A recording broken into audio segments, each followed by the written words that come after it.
예, 레위기 3장 1절로 우리 5절까지 교독을 하겠습니다. 성경 다 찾으세요. 3장 1절로 5절까지. 사람이 만일 화목제의 제물을 예물로 드리되 서로 드리려면 수컷이나 암컷이나 흠 없는 것으로 여호와 앞에 드릴지니 그 예물의 원리에 안수하고 회막문에서 잡을 것이요 아론의 자손 제사장들은 그 피를 제단 사방에 뿌릴 것이며 그는 또 그 화목제의 제물 중에서 여호와께 화제를 드릴지니 곧 내장에 덮인 기름과 내장에 붙은 모든 기름과 두 흉곽과 그 위의 기름 곧 허리 쪽에 있는 것과 안에 덮인 퍼프를 흉곽과 함께 떼어낼 것이요 다 같이 아론의 자손은 그것을 제단 위에 불 위에 있는 나무 위에 번제물 위에서 살을지니 이는 화제라 여호와께 향기로운 냄새니라. 아멘. 사람이 만일 화목제의 제물을 예물로 드리되, 오늘은 화목제부터 말씀을 드리도록 하겠습니다.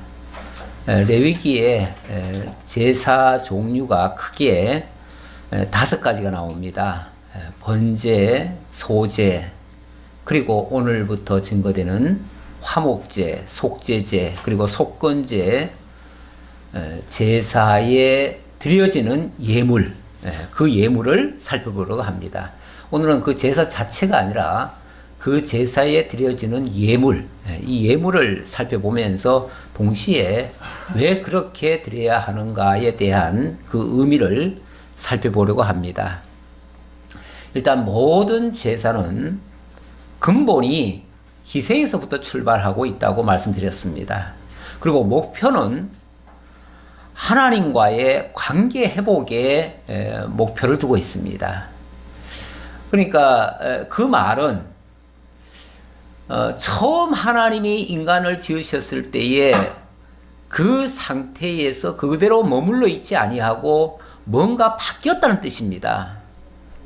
하나님이 처음에 인간을 지으실 때는 너무나 존귀하게 지었어요. 왜냐하면 다른 모든 피조물은 그냥 흙으로 빚어가지고 있으라 하니까 그냥 있어버렸어요. 그런데 인간만큼은 하나님이 아주 특별하게 말씀하셨어요. 뭐라고 말씀하셨죠? 우리의 모양과 우리의 형상대로 짓겠다, 이렇게 말씀하셨어요. 그리고 특별히 그 짓는 과정도 자세하게 좀 설명을 하셨어요. 흙으로 짓는 것은 거의 같은데 거기다가 하나님이 생기를 불어넣으셔서 살며 기동하는 존재로 만들었어요. 이게 이제 좀 달라요. 그러니까 하나님이 모든 다른 어떤 피조물보다도 인간을 아주 특별하게 지은 건 틀림없습니다. 그런데 문제는 그렇게 지어놓고 하나님과 더불어 하나님이 처음 창설해 놓으신 그 에덴 동산에서 정말로 하나님과의 관계가 아름답게 정말 행복하게 그렇게 지낼 수가 있었는데 그만 거기에 하나님과 인간을 이간질시키는 그러한 뱀이라는 것이 등장을 해가지고 꾀였지요. 사람을 꾀였습니다.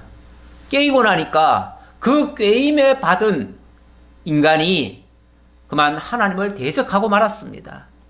하나님이 유일하게 모든 것을 다 하되 이것만은 하지 말아라 하는 그것을 해버렸어요. 그게 선악을 알게 하는 나무의 열매를 먹은 겁니다. 그 먹은 동기 속에는 너 그거 먹으면 하나님같이 되리라 라는 그 말에 속은 겁니다. 결국 인간에게 하나님같이 되고자 하는 그 욕망이 있었던 것이죠. 그 욕망을 일깨워낸 거지요. 그리고 그것을 따르게 만들었던 거죠. 결국 그 욕망이 그로 하여금 죄인이 되게 했고 그 죄의 결과는 사망으로 치닫게 되어집니다. 물론 여기서의 사망은 당장 육체가 죽어졌다는 얘기는 아니에요. 하나님은 인간에게 특별히 육체뿐 아니라 영혼까지 주셨다고 하셨죠. 그래서 아주 특별한 존재, 다시 말하면 하나님과 교통할 수 있는 존재가 되었었어요. 하나님은 원래 영이십니다. 하나님이 본인을 가리켜서 뭐라고 합니까? 하나님은 영이시니 이렇게 말씀하셔요. 그러면 우리가 하나님과 교통할 수 있다고 하는 것은 우리도 영적인 존재가 되었다는 증거예요. 영적인 존재가 되었는데 그만 타락하면서 그 영적인 존재가 죽어버린 거예요. 그래서 영이 죽은 인간은 육체만 남기 때문에 결국은 동물과 똑같은 존재가 되어버린 거예요. 그러니까 사람이라고 하는 하나님이 탁월하게 지어놓은 존재가 어느 날 동물의 위치로 떨어져 버린 거예요. 이렇게 해서 하나님과의 관계가 단절돼 버리고 영은 죽은 상태로 결국 하나님이 그 에덴 동산에서 내어 쫓아버렸어요. 물론 그것도 하나님의 알고 보면 그것도 사랑의 매예요. 그것도 완전히 우리를 미워서 내친다기보다는 하나님이 다시 살리기 위한 어찌 보면 불가결한 그 일로 그렇게 내어 쫓으신 거예요. 그리고 화영검을 둘러가지고 다시는 인간이 접근을 하지 못하도록 만들어버렸어요. 그렇기 때문에 인간이 다시 하나님과 화목할 수 있는 방법은 어떤 방법도 없습니다. 인간이 하나님을 찾아갈 수 있는 방법은 없어져 버렸어요. 왜냐하면 하나님이 화영검을 돌려버렸으니까. 다시는 우리가 접근을 할 수가 없으니까. 그런데 하나님께서 떨어져 나온 인간은 너무나 외롭고 너무나 힘이 들고 너무나 고통스러워요. 삶 자체가 거의 지옥 같은 삶이에요. 정말 땀을 흘리지 않으면 살 수가 없고 생로병사라고 하는 정말 고통스러운 일들이 끊임없이 다가왔어요. 오죽하면 인간들이 어떻게 하면 우리가 이 생로병사의 굴레에서 벗어날 수 있을까? 그걸 고민하고 그걸 찾기 위해서, 그 방법을 찾기 위해서 온갖 방법을 다 동원해 보잖아요. 수양도 해보고 뭔가 절대신을 찾아보고. 그런데 그렇게 해서 찾아놓은 것은 전부 다 우상이었어요. 진짜 신을 찾지는 못했어요.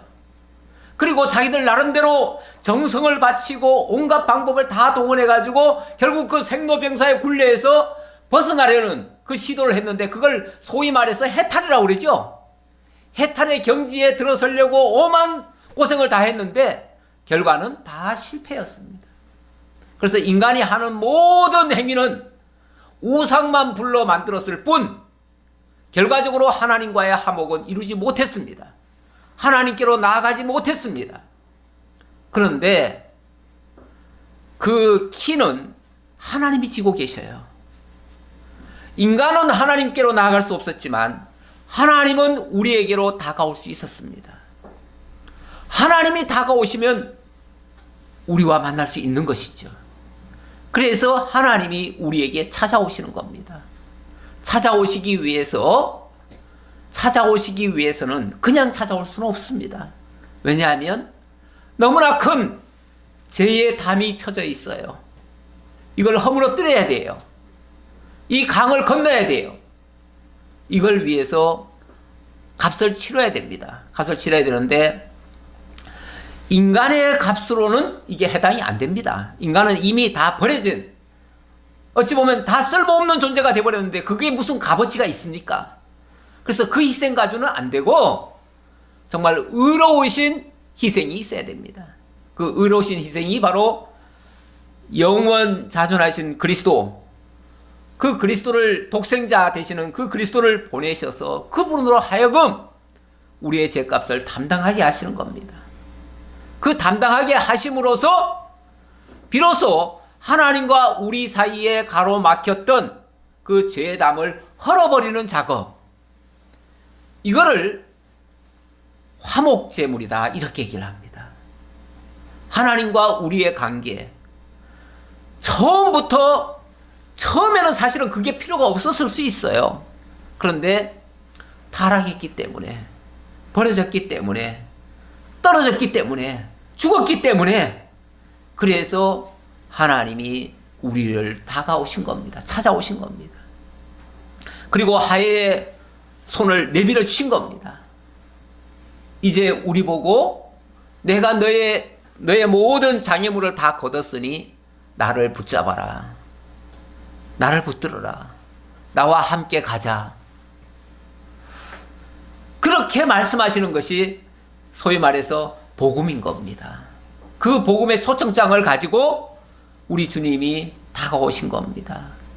그렇게 하기 위해서 먼저 당신이 희생되어 주시는 그 역사를 하셨는데, 이거를 모형과 그림자적으로 보여주는 사건이 구약 성경에 나오는 이 화목제사입니다.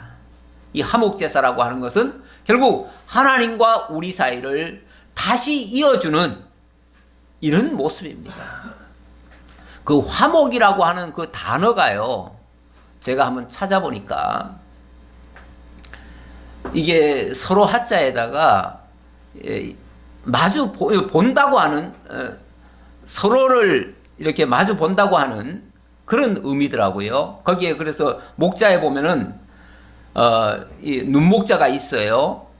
그 서로 눈길을 준다는 뜻이에요. 하나님과 우리 사이가 서로 외면하고 있었어요.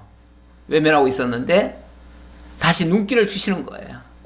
그 눈길에 우리도 반응을 하는 거예요. 이게 이제 화목이에요. 하나님과 우리 사이가 다시 이제 완전히 원수되었던 이 관계가 서로 사랑하는 관계로 바뀌어지는 거죠. 이게 이제 화목이라고 말이에요.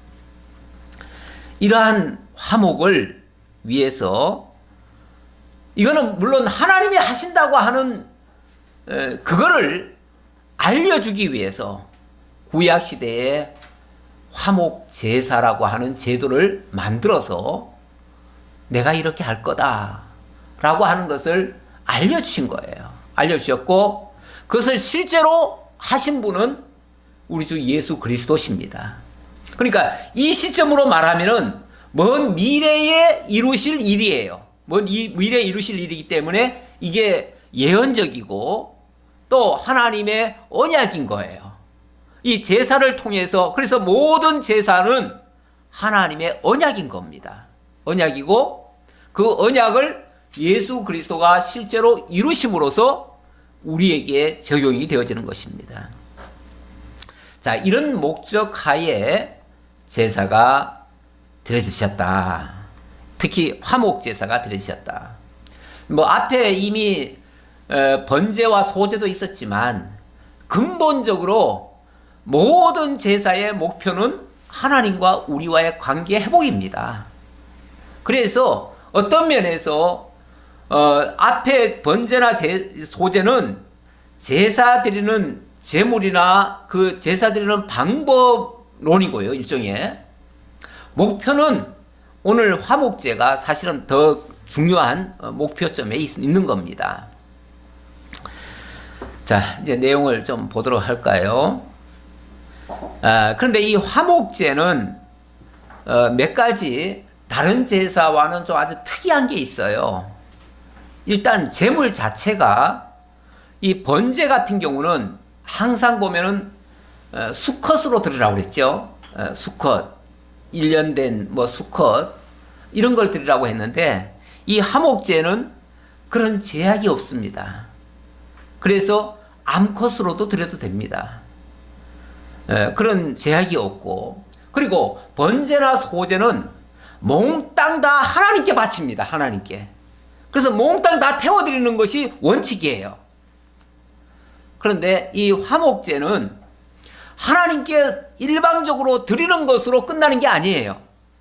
물론 하나님께 드리는 표시도 하지요. 하지만 그는 어디까지나 하나님께 드려짐으로 말미암아 하나님께로부터 이렇게 받는다고 하는 것까지를 또 알려줘야 돼요.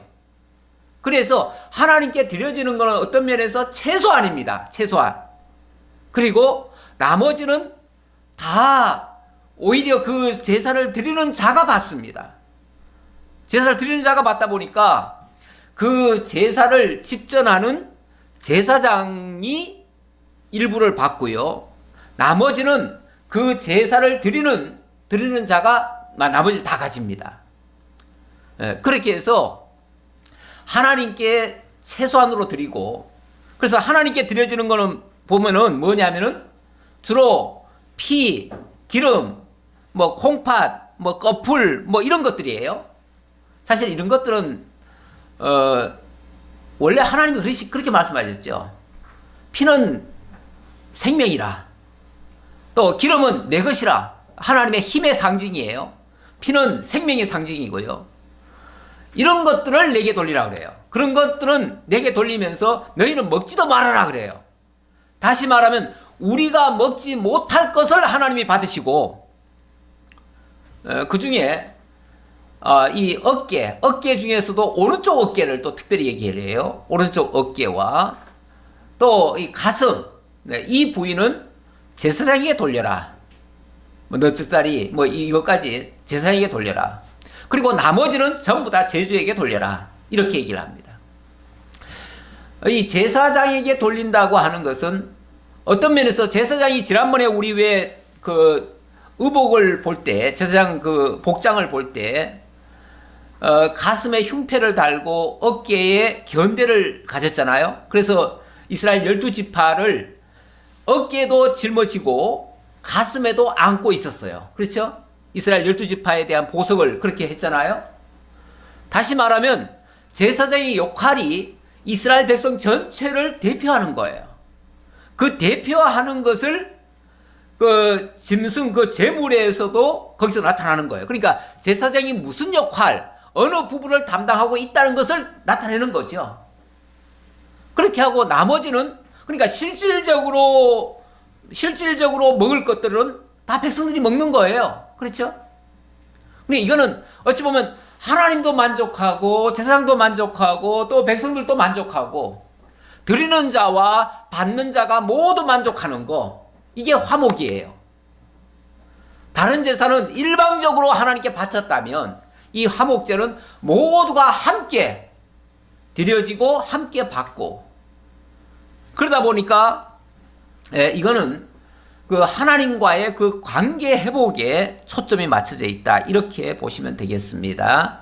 자, 이제 내용을 좀 확인해 보지요. 3장 1절로 5절까지 아까 봉독을 해드렸었는데, 자, 이 화목제의 단어, 이 단어가 히브리어로 세라마임이라고 합니다. 세라마임.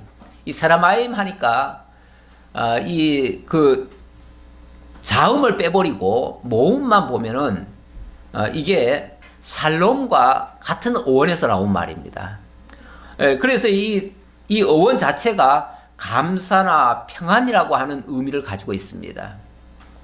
화목도 결국은 하나님과의 이 아까 이제 그 우리 한문적인 의미는 서로 눈길 준다고 그랬죠. 서로 눈길을 주어서 그 과정에 있던, 왜 우리가 죄를 지으면 원래 눈길을 서로 마주 안 줍니다.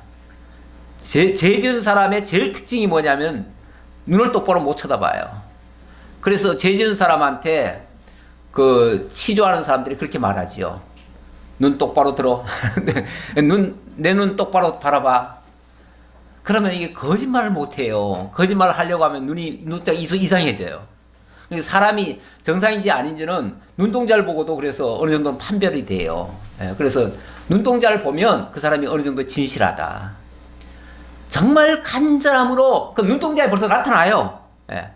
정말 말씀을 듣는 사람과 듣지 않는 사람도 사실은 이게 눈동자에서도 표시가 나요. 벌써 말씀이 들려오면요, 초롱초롱해집니다. 근데 말씀이 안 들리면요, 눈동자부터 풀려버려요. 그 다음부터는 귀가 이제 닫혀버려요. 눈이 닫히고 귀가 닫히고 이렇게 되어져 버려요. 그래서 이게 눈을 마주친다고 하는 건 굉장히 중요한 의미가 있는데, 이 화목이라고 하는 거 결국 이게 관계 회복을 위해서 그렇게 하는 거예요. 하나님과의 관계 회복을 위해서. 자, 그래서 이거는 샬롬과 같은 어원이 같다는 얘기고요. 이게 이제 감사와 평안이라고 하는 의미가 담겨 있는데 하나님이 이렇게 불러주시고 화목해 하시고 눈길을 주시고 이렇게 하니까 우리 입장에서는 그게 감사죠. 거기서 평안이 나오는 거죠. 사실 죄를 지은 사람은요, 부모도 못 만납니다. 그러니까 자식이 죄를 지어 놓으면요, 아빠가 너무너무 무서워요. 밤에 아빠가 퇴근할까봐 겁이 나요. 아빠 퇴근하면요, 문 닫아 걸어 잠궈 놓고 나오질 못합니다. 예. 그런데 아빠가 다가와요. 다가올 때 무섭지요. 근데 다가와가지고 따뜻하게 눈길을 주면서 이렇게 평안하게 얘기를 해주면 모든 게 다 사그라들죠. 모든 두려움이 다 사라지죠. 거기서 감사가 나오고 평안이 나온다 그 말이에요. 모든 두려움이 다 사라진다 그 말이에요. 아니, 아버지와 아들 관계가 회복이 되어지면 세상에 겁나는 게 뭐가 있어요? 아버지가 내 백인데, 아버지가 나와 함께 하는데, 근데 자기 혼자일 때는 너무너무 두려워해요. 네, 그런 상태가 된다 그런 얘기고요. 자, 그래서 여기 뭐 이 재물을 어떻게 드리라 하는데 주로 이제 하나님께는 기름이나 꺼풀이나 뭐 콩팥이나 뭐 이런 거 드려라. 그거는 어찌 보면 사람이 먹지 말라고 하는 거예요. 사람, 물론 그렇다고 해서 오늘날 이런 거 먹으면 큰일 난다 이런 뜻은 아니에요. 예. 그런 차원이지만 어쨌든 의미적으로 그렇다. 예, 이게 서로 만족하게 하기 위해서 그렇게 하시는 거다. 그 다음 6절의 내용은요, 6절부터 11절까지가 양으로 화목제 드릴 때는 어떻게 드릴 것인가 얘긴데요. 만일 여호와께 예물로 드리는 화목제 제물이 양이면 수컷이나 암컷이나 흠없는 것으로 드릴지며 이렇게 얘기하죠. 양은 이제 앞에서는 소 얘기했고요. 이번에는 양을 얘기하는데 이거는 그 이하는 다 똑같습니다. 똑같아요. 그래서 제가 더 안 읽겠습니다. 일단은 소로 드릴 때가 있고 화목제가 또 양으로 드릴 때가 있어요. 그런가 하면은 또 12절에 보면 이런 말이 있습니다. 만일 그의 예물이 염소면 그것을 여호와 앞으로 끌어다가 그것의 머리에 안수하고 뭐 이렇게 얘기하는데 마찬가지예요.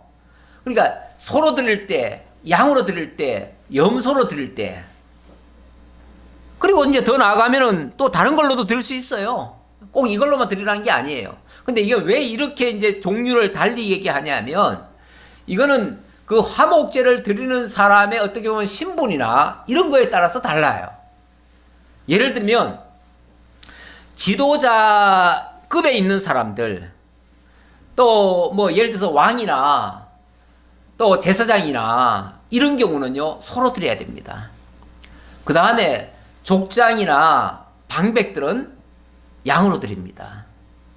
또 그 이하로 내려가면 나중에는 뭐 비둘기로도 드릴 수 있고요. 이렇게 합니다. 그러니까 또 그 이하면은 또 뭐 곡식으로 좀 드릴 수 있습니다. 드리는데 그 내용은 똑같고요. 의미도 똑같고 다만 그걸 드릴 수 있는 대상이 좀 달라서 그렇게 하는 거예요. 그럼 왜 대상이 다르다고 왜 더 큰 걸 내게 하고 또 어떤 경우는 적게 내게 하는가? 나중에 보면요. 이 속죄제에서 또 그 얘기가 나오는데 속죄제에 가보면은 제얼이 다르다고 합니다. 제얼이. 제얼이라고 하는 것은 일종의 그가 저지른 죄의 영향력이 얼마나 미치느냐에 따라서 당연히 지도자의 죄라면은 일반 그 서민들의 그 죄하고는 급이 다릅니다. 그렇죠? 근데 우리 이 세상 법정에서는요, 오히려 지도층에 있는 사람일수록 웬만한 죄를 지어가지고는 처벌을 잘 못 받아요. 희한하게 그 사람들은 처벌하려고 하면은 무슨 법 때문에도 처벌이 안 되고 뭐 때문에도 안 되고 자관 빠져나갈 방법이 너무 많아. 왜냐하면 좋은 변호사를 써가지고 안 걸리는 방법을 다 제시해서 그래요. 근데 일반 서민들은요, 심지어는 뭐 버스 기사가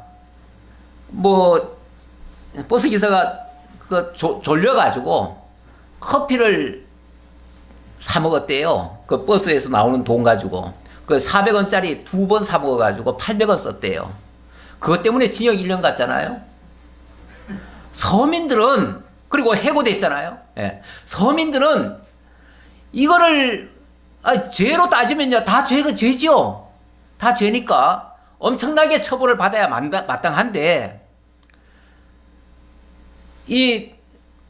똑같이 그냥 죄의 규정대로 하면은 모두가 다 죄를 똑같이 받아야지요. 조그만 100원짜리 하나 훔친 것도 도둑질은 도둑질이죠. 그거 훔쳤으니까 도둑질 당한 거 맞고 처벌받아야 마땅한 건 맞아요. 하지만 형평이라는 게 있잖아. 형평이라는 게. 어떤 사람은 수억 대를 해먹어도, 심지어는 몇십억을 해먹어도 감옥도 안 가잖아요.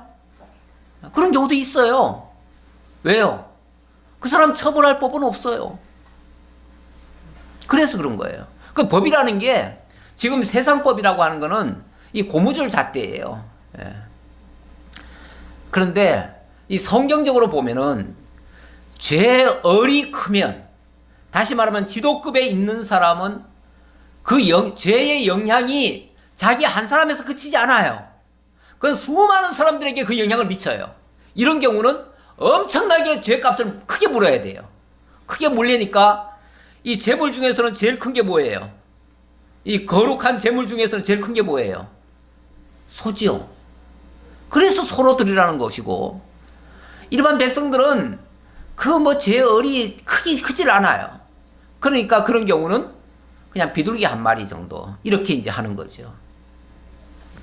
그래서 그거는 죄얼의 크기에 따라서 그렇다. 그렇게 볼 수 있고요. 자, 4장으로 넘어갑시다. 4장의 내용은 속죄제 예물 규례입니다. 이 속죄제 그리고 속건제 얘기가 나오는데, 이 속죄제와 속건제는 비슷한 것 같으면서도 일단 제사 드리는 형식은 같습니다. 같은데 성격이 조금 구분이 돼요. 어떻게 구분이 되는가? 자, 일단 조금 내용을 좀 볼까요? 제가 오늘 준비한 거를 좀 보면서 설명을 드리겠습니다. 일단 5대 제사를 제가 간략하게 그림을 그려봤고요. 물론 제가 그린 건 아닙니다. 가져온 거고요. 예. 자, 일단 화목제, 화목제의 의미를 제가 아까 이걸 설명을 안 드리고 넘어갔네요.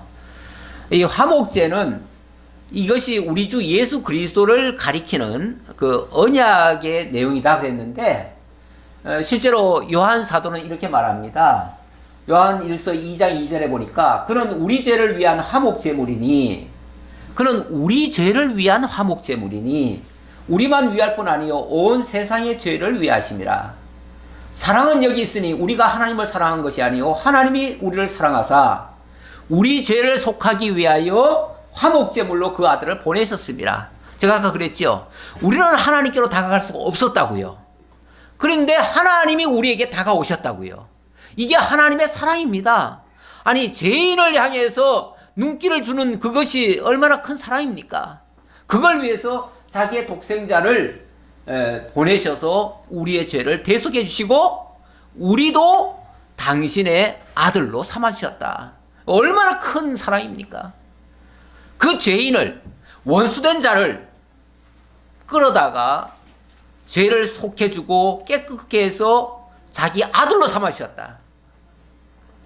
우리나라에 정말 성자라 일컬음 받을 수 있는 사람이 손양원 목사라고 합니다. 손양원 목사님이 6.25 때 인민군들이 와가지고 자기 아들을 죽였어요. 둘이나 죽였대죠, 아마? 죽였을 거예요. 그런데 나중에 이게 이제 전황이 다 끝났잖아요.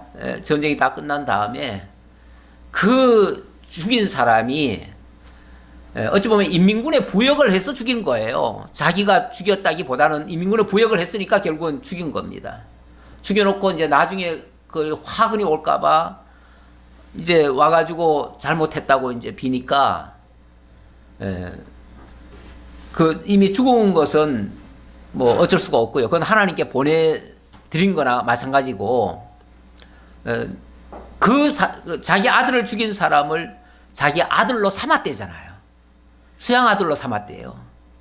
그래가지고 나중에 그 아들이, 그러니까 인민군으로 활동하던 사람이 나중에는 그 소양 목사의 아들이 돼가지고 나중에는 목사까지 됐다는 말을, 모르겠어요. 제가 지금 정확한 팩트인지 아닌지 모르겠는데 그런 비슷한 말을 제가 들었습니다. 예.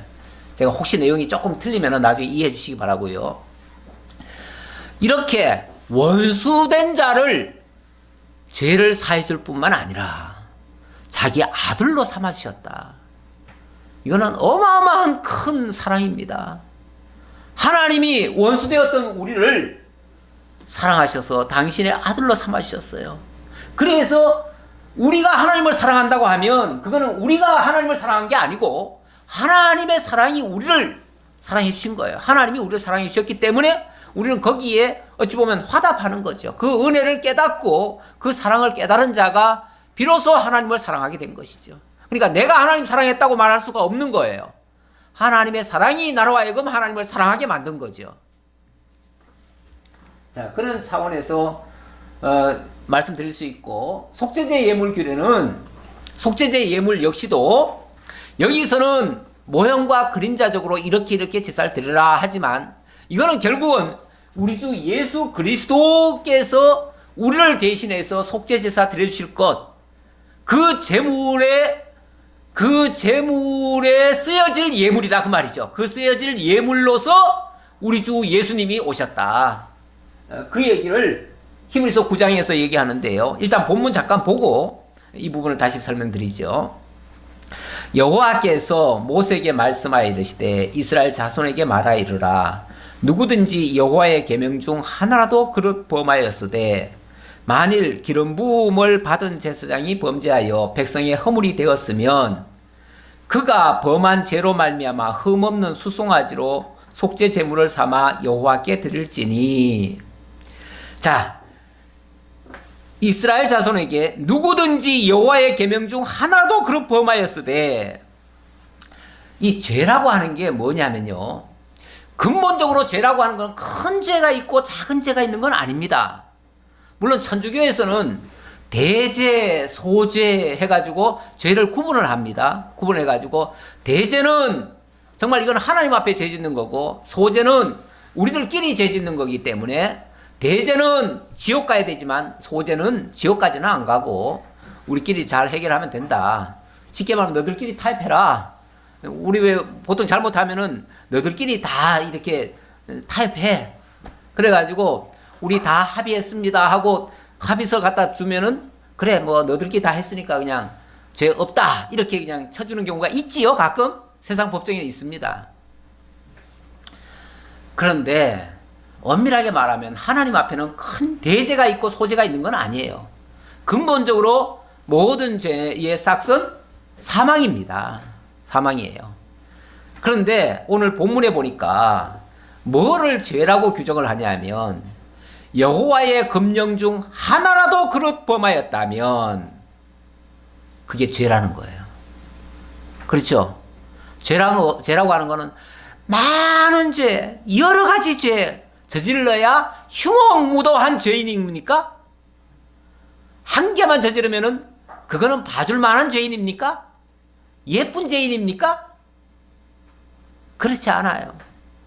예, 여기 본문에 여호와의 금령 중 하나라도 그릇 범하였으면 이렇게 얘기하는데, 하나라도 단 한 개라도 저질렀으면 그건 죄인인 거예요. 그걸 뭐 어떻게 저질렀기 때문에 이거는 큰 죄고 이거는 별 의도가 없었기 때문에 작은 죄고, 여기 뭐라고 그랬습니까? 그릇 범하였다면. 그릇이라는 게 뭔데요? 그릇이라고 하는 거는요, 이거는 고의적인 게 아니에요. 이거는 실수 또는 뜻하지 않게라는 뜻이에요. 그러면은 이걸 이제 흔히 옛날에는 뭐라고 그랬냐면은 부지중에 이런 얘기를 했어요. 부지중에. 부지중이란 말이 뭐예요? 자기도 모르는 사이에 그 말이잖아요. 나도 모르는 사이에 우리가 살생을 무진장히 하고 있습니다. 그제도 저는 모기를 잡았습니다. 모기 살생이에요. 불교적 그 시각으로 보면 이거 분명히 살생입니다. 예. 불교적 시각으로 말하면요, 걸어 다니지를 못합니다. 그래서 걸어 다닐 때도 조심조심 하라 그러죠. 그런데 아무리 조심해도 소용없습니다. 수없이 많은 미생물들을 밟아 죽이고 삽니다, 우리는. 그렇죠? 뭐 그거 안 피한다고 그거 살생할까봐 물을 먹을 때도 호호 불어가면서 모든 걸 다 치우고 그렇게 먹습니다. 그렇게 먹어도 그 안에 사실은 세균 덩어리입니다. 많이 있습니다. 그렇죠? 엄청나게 많은 게 있어요. 물론 우리가 이제 좋게 말해서 아주 좋은 균이다 이렇게도 얘기해요. 우리가 오늘 아침에도 저도 이제 그 요구르트가 하나 먹었는데 요구르트 안에도 생균이 얼마나 많이 들었는데요. 그거 다 먹는 거 아니에요? 수없이 우리가 살생하고 죽이는데 그걸 뭐 실수였다고요? 부지 중에 했다고요? 부지 중에 해서 괜찮다고요? 우리 하나님은 뭐라 그러냐면요, 부지 중에 행한 것도 다 죄래요. 만약에 이런 식으로 따지면요, 세상에 죄 아닌 자가 어디 있습니까? 죄인 아닌 자가 어디 있어요? 오죽하면 야고보서는 2장 10절에서 그렇게 말하지요. 누구든지 온 율법을 지키다가 그 하나에 거치면 모두 범한 자가 되나니. 율법이라고 하는 게 물론 10계명이라고 하는 건 10가지밖에 안 되지만 그걸 세분화해 놓으면은요 613가지입니다. 하라 하지 말라가 613가지예요. 그걸 더 세분화하면 2000가지가 넘습니다. 이게 세월이 지나가면 지나갈수록요 법전은 점점 더 두꺼워집니다. 옛날에 수천 년 전에 그때 벌써 2000개로 늘어났는데 지금은 법전을 따지면요 수만 가지는 될 겁니다. 우리나라 법전도 얼마나 두꺼운데요. 이게 처음부터 두꺼운 게 아니에요. 처음에는 단순했어요. 그런데 가다 보니까 이런 죄도 있네, 이런 죄도 있네. 그럼 이걸 처벌하려면 이렇게 죄를 만들어야지. 그래서 국회에서 맨날 하는 게 새로운 법 만들잖아요. 왜 법을 만드냐면 법이라고 하는 이 특성이 뭐냐면요, 원래 법이 없으면 죄로 규정을 못합니다. 그렇게 돼 있어요. 로마서에 보면 무슨 말이 있냐면은 원래 율법이 있기 전에도 죄가 있었대요. 있었는데 율법이 오기 전까지는 죄를 죄로 정할 수가 없었다는 거예요. 그래서 율법이 가입한 것은 죄를 들춰내기 위해서 율법이 가입한 거다, 이렇게 얘기를 해요. 그러면 율법이 들어오는 순간부터 그때부터 죄인이 된 거예요. 율법이 없었을 때는 원래 죄인도 아니에요. 죄를 규정을 못해요. 분명히 죄는 죄예요. 죄인은 죄인인데 죄로 정죄하고 죽일 수가 없어요. 그래서 하나님이 율법을 주신 거 아닙니까? 그래서 율법이 들어오고 나서부터 모든 사람이 다 죄가 됐는데, 율법의 특성이 또 뭐냐면 온 율법을 다 지키다가 하나만 범하면은 모든 것을 다 범한 죄가 되나니, 이렇게 얘기해요. 그럼 결국은 이 율법이라고 하는 게 아예 안 왔을 때는 괜찮은데 일단 온 이상은요 모든 인류는 다 죄인입니다. 다 죄인이에요. 그럼 누가 누구를 정죄하겠습니까? 다 죄인인데 누가 의로운 사람이 있어가지고 죄인을 정죄하겠습니까? 의인이 없어요. 의인은 없나니 하나도 없어요. 그런데 그래도 어쨌든 현실로 돌아오면 율법이라고 하는 것이 있고 율법에 명시된 게 있고 그 율법에 저촉되는 자는 어쨌든 죄인이 되는 것이죠. 그렇게 이제 일단 규정을 한 거죠. 했으니까. 자, 그런데 이 죄가 아까 얘기했듯이 지도급에 있는 사람이 저지른 경우와 일반 백성들이, 소시민들이 저지른 죄는 분명히 또 그 영향력이 달라요. 영향이 다르기 때문에 이것을 똑같이 취급할 수는 없어요. 죄의 근본은 똑같아요. 죄값은 다 치러야 돼요. 다 치르는 건 맞는데 그렇다고 해가지고 재물 크기를 똑같이 할 수는 없다, 그 말이에요. 네. 죄는 똑같은 죄가 맞는데 그 죄에 대한 처벌은 동등하게 할 수는 없다, 그 말이에요. 그래서 어떤 죄인에게는 예물을 큰 걸 드리라고 그래요. 예물을. 그러니까 예물이 크다고 해가지고 많은 죄를 용서해 준 건 아니에요. 똑같은 죄예요. 다만 그의 능력이 많은 것을 낼 수 있는 형편이니까 많은 걸 내라 그 말이에요. 사실 그래서요, 선진국에서는 이 죄값을 치르게 할 때에 부자들이 내는 세금, 부자들이 내는 벌금과 서민들이 내는 벌금이 다릅니다. 우리는 똑같죠? 우리는 똑같아요.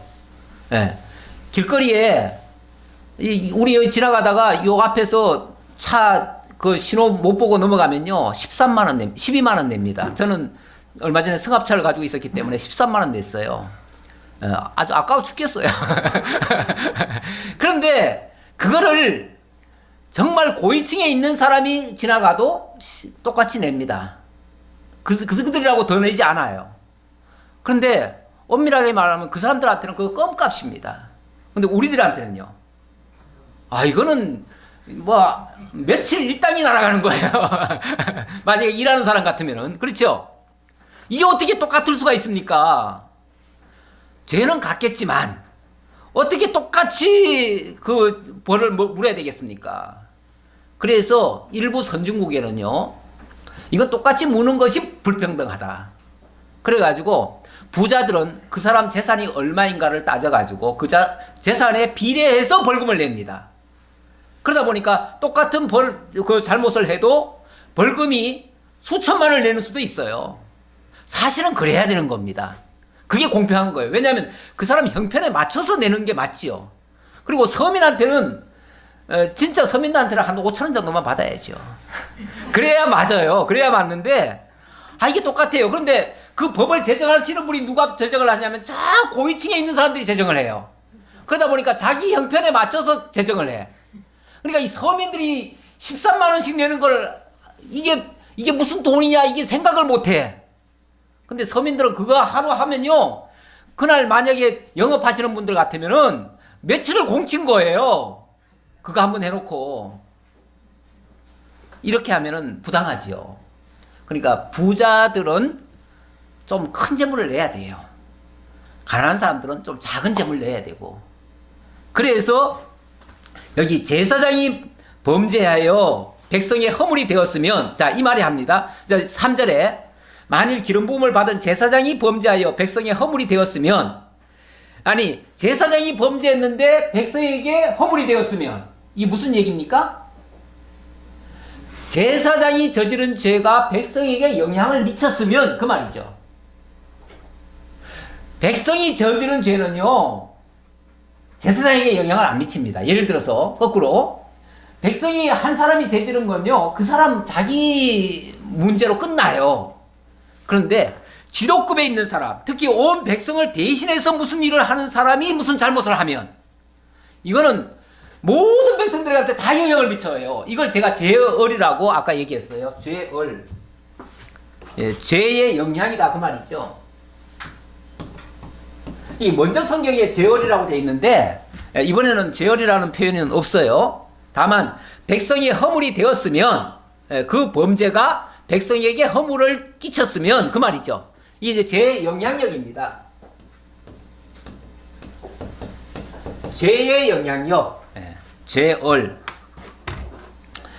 자, 이렇게 하면 당연히 이 제사장은 좀 큰 제물을 내야 된다. 그래야 어찌 보면 형평에 맞는 거예요. 그래서 소송아지로 드리고요. 그래서 제사장이 할 때는 이렇게 해라 해놓고, 뭐 나머지는 크게 중요하지 않아요. 그래서 나머지는 똑같고요. 13절에 보면, 13절에 만일 이스라엘 온 회중이 이 여호와의 계명 중 하나라도 부지 중에 행하여 부지 중에 범하여 허물이 있으나 스스로 깨닫지 못하다가 그 범한 죄를 깨달으면, 여기 또 특이하게 얘기를 하네요. 이 회중의 경우는 또 어떻게 얘기를 하냐면, 회중의 경우는 범죄를 했는데, 이게 이제 여기 온 회중이라고 하는 거는 집단을 얘기하는 거예요. 집단을. 어느 큰 집단이 동시에 많은 죄를 저질렀을 때, 그런데 사람들은요 왜 가끔 보면 데모 하잖아요. 데모 하는 모습을 보면 어떤 사람이 주동을 합니다. 근데 다른 사람은요, 그게 옳은지 그른지 잘 분별이 안 된 상태에서 같이 따라갑니다. 그냥 휩쓸려 가는 거죠. 휩쓸려 가면은 나머지는 크게 잘못을 자기가 느끼지 않은 채 그냥 그게 옳은 줄 알고 그냥 하는 겁니다. 하는데 어쨌든 이게 온 회중이 범죄하는 결과가 돼버릴 수도 있어요. 특히 그 모세한테 그 온 백성들이 같이 막 대들은 적이 있잖아요. 물론 선동하는 사람이 있고 거기에 또 많은 사람이 또 따라갔는데, 그렇다고 해가지고 곧바로 그것을 죄값을 물으라는 게 아니라 그 죄를 부지 중에 범하여 허물이 있으나 스스로 깨닫지 못하다가 그 범한 죄를 깨달으면 그때 제사를 드려라, 그 말이에요. 제사 드리는 목적이 제물을 드리는 게 목적입니까? 아니죠. 그 제사를 깨닫게 하려는데 목적이 있는 거예요. 그러니까 깨닫게 하는 게 중요한 거예요. 깨닫게 하는 게. 특히 백성들 같은 경우는요, 깨닫게 하는 게 중요해요. 제물 내는 게 중요한 게 아니라 깨닫게 하는 게 중요해요. 그러니까 깨닫거들랑 제물을 드려라, 그 말이에요. 그럼 깨닫지 못하면요, 깨닫지 못했으니까 제물을 드리나 안 드리나 똑같아요. 드리는 의미가 없어요. 알지 못한 채 뭘 갖다 바친다? 이거는 별 의미가 없어요. 그런데 알고 바치면요, 굉장히 중요한 의미가 있는 거죠. 그 가치를 아니까 거기에 바치는 거 아니겠어요? 예를 들면 그거 같아요. 근데 일반적으로 약간 무속적인 종교나 또 기독교 안에서도 지식에 근거하지 않는 이런 교회나 이런 데서는요, 무조건 내라고 합니다. 무조건. 그 의미는 안 가르쳐주고 내용은 알지 못한 채 무조건 많이 내면 복 받고, 또 좋은 거 갖다 내면은 좋은 거 갖다 내야 되고, 뭐 이렇게 생각을 합니다. 그래가지고 심지어는 제물을 드릴 때에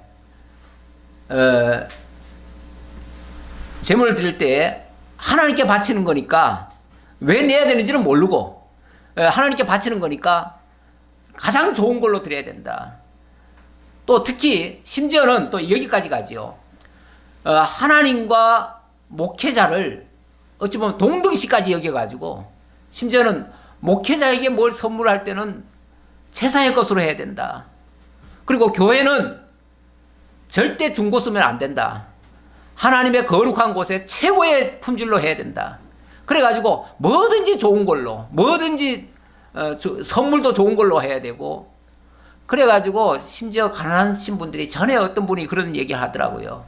자기는 뭘 음식을 하나 사 먹는데 맨날 싸구려 사 먹는데요. 진짜 콩나물이나 진짜 돈 싼 거, 같은 나물이라도 왜 싼 거 있잖아요. 그런 거 사서 먹는데 목사님께 드릴 때는 그냥 제일 좋은 거 갖다가 골라서 이렇게 드린다. 아니면 교회에 뭘 할 때는 제일 좋은 걸로 산다. 자기 집에는 제일 싼 거 사고 교회에다가 낼 때는 제일 비싼 거 갖다 내고, 이렇게 한다는 거죠. 이게 옳은 건가? 저는 그게 옳지 않다고 봅니다. 옳지 않다고 봐요. 왜냐하면 깨닫지 못하고 하는 일들은 그 자체가 의미가 없어요. 그래서 깨달아야 돼요. 깨닫게 되어지면 어떻게 해야 될 것인가에 대한 분명한 기준이 생겨요. 그러면 그 기준에 맞춰서 하면 되는 거예요. 무조건 좋은 게 아니고 뭐든지 거기에 걸맞아야 되는 거예요. 걸맞으려면은 적당한 것이 맞는 거죠. 하나님의 모든 일은요, 최상이 아니에요. 최상이 아니고 적당이에요. 적당히. 우리 하나님이 그 고린도전서 14장에 보면 교회 일을 할 때 모든 일을 품위 있고 적당하게 하라, 이런 말씀도 있어요. 그게 하나님의 뜻에 걸맞게 하라, 그 얘기예요. 모든 일을 할 때. 이건 제가 원리를 얘기하는 거예요. 그래서 이 속죄제를 드릴 때 반드시 깨닫고 하는 게 중요하다. 여기에 이제 초점을 맞춰 드리고요. 그 다음 22절 볼까요? 만일 족장이 그의 하나님 여호와의 계명 중 하나라도 부지 중에 범하여 허물이 있었는데 그 범한 죄를 누가 그에게 깨우쳐 주면 그러니까 깨우쳐 주기 전까지는 그가 제물을 드릴 이유도 없고요. 드려봤자 의미도 없고요. 뭐 미리 예상을 해서 드립니까? 그것도 아니잖아요. 그렇죠? 예. 그러니까 먼저 깨우쳐 주는 게 중요하고요. 만약에 깨우쳐 줬을 경우에는 흠없는 수염소를 예물로 드려라. 이렇게 얘기를 합니다. 수염소. 요거는 이제 아까는 온 회중 그리고 또 제사장은 소. 이 또 온 회중은 전체를 다 대표하는 거니까 그때는 양. 그 다음에 족장은 순념소. 이렇게 얘기를 합니다. 그 다음 좀 넘어가서 27절에 만일 평민의 한 사람이 여호와의 계명 중 하나라도 부지 중에 범하여 허물이 있었는데 그가 범한 죄를 누가 그에게 깨우쳐 주면 그는 흠없는 암염소를 끌고 와서, 자 이번에는 평민입니다. 평민 일반인이에요. 일반인 경우는 제물이 뭘로 바뀌어요? 암염소. 예. 원래 이 속죄제나 속건제에는 암컷은 들어가면 안 됩니다. 다 수컷으로 드려요. 다 수컷으로 드리는데 여기 평민이 범죄했을 때는 암컷으로 드리라고 하네요. 이것도 왜 그럴까요? 나머지는 똑같아요. 나머지는 똑같기 때문에 굳이 설명드릴 게 없어요. 근데 왜 제물을 이렇게 평민 그러면 일반 백성들 아닙니까? 일반 백성이 개인적으로 만약에 큰 잘못을 했을 때 그것도 본인은 몰랐는데 누가 가르쳐 줬을 때 그때는 암컷 염소를 드려라 이렇게 얘기를 하네요. 이 암컷이라고 하는 거 이것이 이제 평민과 관계가 있는 거죠. 우리 하나님께서 당신과 일반 백성의 관계를 얘기할 때 하나님을 자기를 아버지라 표현하시고 백성을 자녀라 표현하시고 또 당신을 남편이라 표현했을 때는 백성을 아내라 이렇게 표현을 하시고 또 지도급에 있는 사람을 남자라 이렇게 표현한다면 이거 예를 드는 거예요. 그러면은 백성들은 여자에 해당되는 그리고 어린 것에 해당되는 이런 상태가 되는 거예요. 예. 우리 훈민정음에 보면은 세종대왕이 나란 말씀이 중국과 달라서 이 백성들 보니까 너무 불쌍하다. 자기 뜻 하나도 제대로 표현을 못한다. 글씨로 표현할 수가 없다. 그래서 이 어린 백성이 자유롭게 자기 의사를 밝힐 수 있도록 내가 글자를 만들겠노라. 그러면서 글자를 만들어요. 그때 나오는 말이 뭐냐면 어린 백성 이렇게 얘기를 합니다. 이 어린 백성에서 나온 말이 어리석다라는 말도 있고 그래서 우리 번역할 때 그 어리석은 백성이 이렇게도 번역을 했습니다. 그렇기도 하지만 약한 백성. 이 약하다고 하는 그 범주의 여자, 우리 노약자 이렇게 얘기하죠. 예. 약자, 어린아이, 여자 여기 같이 포함되는 겁니다. 그래서 평민 얘기하면 지도급에 있는 사람에 비해서 그들의 지도를 받고 그들의 보호를 받아야 될 대상 그런 의미에서 여자로 표현이 될 수도 있습니다. 그래서 제물을 드릴 때 어린 그 암컷 염소를 드려라 이렇게 표현한 거예요. 그래서 의미적으로 이해를 하시고요. 예, 다른 것은 다른 의미는 아닙니다. 32절에도 그가 만일 어린 양을 속죄 제물로 가져가려거든. 아까는 염소 얘기고 염소만 드려도 되는데 염소보다 조금 더 급이 높은 게 양입니다. 그래서 만약에 양으로 드리려거든 흠없는 암컷을 끌어다가 그렇게 해라. 그렇게 하면 된다. 그 얘기예요. 그러니까 특별한 건 아니에요. 그냥 이 대상에 따라서 그 제물이 좀 달라진다는 건데 이게 이제 히브리서에 와 보니까 이게 무슨 의미냐를 보니까 결국 우리 주 예수 그리스도에 대한 그런 예표적인 예물이다 그 말이죠. 우리 주님이 나중에 온전히 이런 속죄 제물로 하나님 앞에 드려졌다라는 걸 가르쳐 주기 위해서 히브리서 9장 11절에 보니까 그리스도께서는 장래 좋은 일에 대제사장으로 오셨다 하면서 염소와 송아지의 피로 하지 아니하고 오직 자기의 피로 영원한 속죄를 이루사 단번에 성소에 들어가셨느니라. 이렇게 해서 당신이 이 온전한 속죄 제사의 예물로 드리셨다라는 말씀을 드리고 있습니다. 자, 그리고 이제 오늘은 시간 관계상 여기서 멈춰야겠네요. 결론적인 얘기만 드려야 되겠네요. 고린도 후서에 보면, 자, 오늘의 주된 내용은 이 화목제사입니다. 화목제사. 이 화목제사인데, 이 화목에 대해서 사도 바울이 이렇게 말을 합니다. 그런즉 누구든지 그리스도 안에 있으면 새로운 피조물이라. 이전 것은 지나갔으니 보라 새 것이 되었도다. 이게 하나님과의 관계가 회복이 되니까 우리가 새로운 피조물이 됐다 그 말이에요. 처음 하나님이 지어놓은 타락한 그 존재로 그냥 내버려 둔 게 아니라 이제 하나님과의 새로운 관계로 형성돼서 새로운 피조물로 바뀌었다. 바뀌었으니까 우리가 어떻게 해서 그렇게 바뀌었는가? 모든 것이 하나님께로부터 났으며 그가 그리스도로 말미암아 우리를 자기와 화목하게 하시고 또 우리에게 화목하게 하는 직분을 주셨다.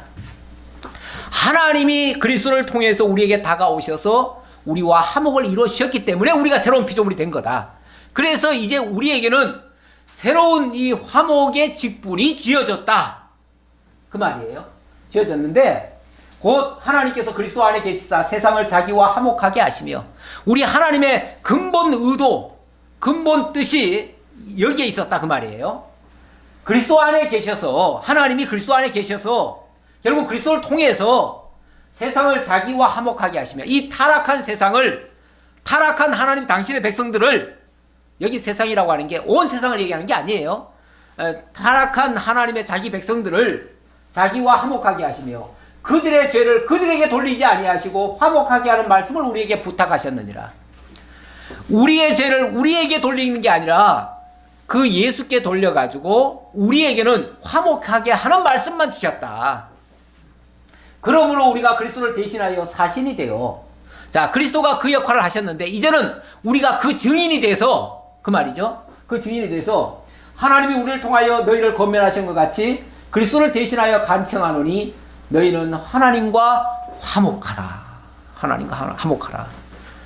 이제는 우리가 하나님 앞에 반응할 차례다 그 말이죠. 하나님이 우리에게 화목으로 다가오셨는데 그리스도를 통해서 화목 제물까지 드려주시면서 화목하기로 하셨는데 이제 우리도 거기에 반응을 해야 된다. 하나님의 눈길에 우리도 그 눈길을 마주쳐 드려야 된다. 그래서 우리도 화목하자 그 말입니다. 기도하겠습니다. 아버지 하나님 감사합니다. 우리 하나님이 우리에게 주신 은혜가 너무나 큽니다. 이 5대 제사를 통해서 정말로 온전한 제사 예물이 우리 주 그리스도이심을 다시 한번 깨달았습니다. 우리로서는 정말 부지 중에 저지른 죄가 너무나 많고 그것을 깨닫기 전까지는 우리는 죄인인 줄도 몰랐습니다. 근데 우리 하나님께서 말씀을 통해서 우리가 죄인임을 들춰내 주시니 이제 우리는 주님 앞에 두 손 들고 나아갑니다. 그리고 주님께서 내밀으시는 그 손을 맞잡습니다. 그리고 주님께서 비춰주시는 그 눈길에 우리도 반응을 합니다. 이제 하나님과 화목하고 또 이 땅에 있는 모든 하나님의 택한 백성들과 함께 화목하며 아름답게 행복하게 평안하게 기쁨으로 감사하며 늘 충만한 상태로 살아갈 수 있는 저희 모두가 되게 하옵소서. 모든 걸 감사드렸고 예수님 이름으로 기도하옵나이다. 아멘.